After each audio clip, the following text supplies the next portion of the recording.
ফার্মের মুরগির হাট যেমন দুর্বল, কোরআনের ইলম যাদের নাই কোরআনের দুশমনদের হাটও তেমন দুর্বল। ইসলাম বিরোধীরা কোরআনের আওয়াজকে সহ্য করতে পারে না।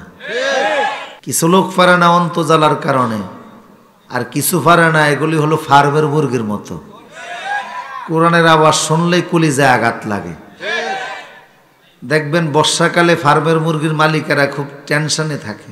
বর্ষাকালে তো মেঘের গর্জন, আকাশের ডাক, বিজলি, ঠাড়া পড়ে। ফার্মের মুরগি আবার এরকম কঠিন আওয়াজ সহ্য করতে পারে না। 8-10টা এক আওয়াজ এমনি কাইতছিত হয়ে যায়।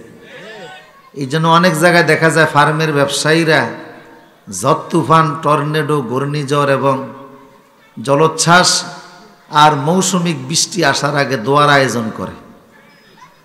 ফার্মের মুরগির হাট যেমন দুর্বল, কোরআনের ইলম যাদের নাই কোরআনের দুশমনদের হাটও তেমন দুর্বল।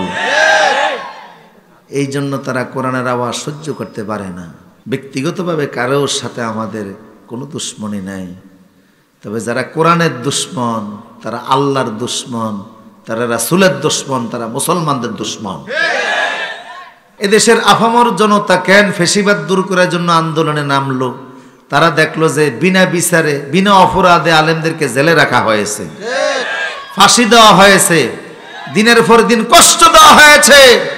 এই জন্য এই দেশবাসী সিদ্ধান্ত নিয়েছে কোন ডিক্টেটরকে দেশের ক্ষমতায় দেখতে চায় না। ভবিষ্যতে দিল্লির কোন গোলামকে আমরা বাংলার মস্তদে দেখতে চাই না।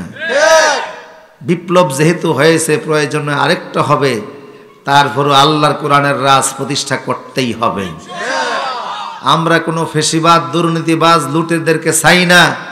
আমরা চাই মদিনার সনদ অনুযায়ী রাষ্ট্র চলবে, কোরআনের আইন অনুযায়ী মহান জাতীয় সংসদ চলবে, এটাকে আমরা চাই। এই বিপ্লব সাধনে যদি আবারও রাস্তায় নামতে হয় আমরা রাজি আছি না নাই?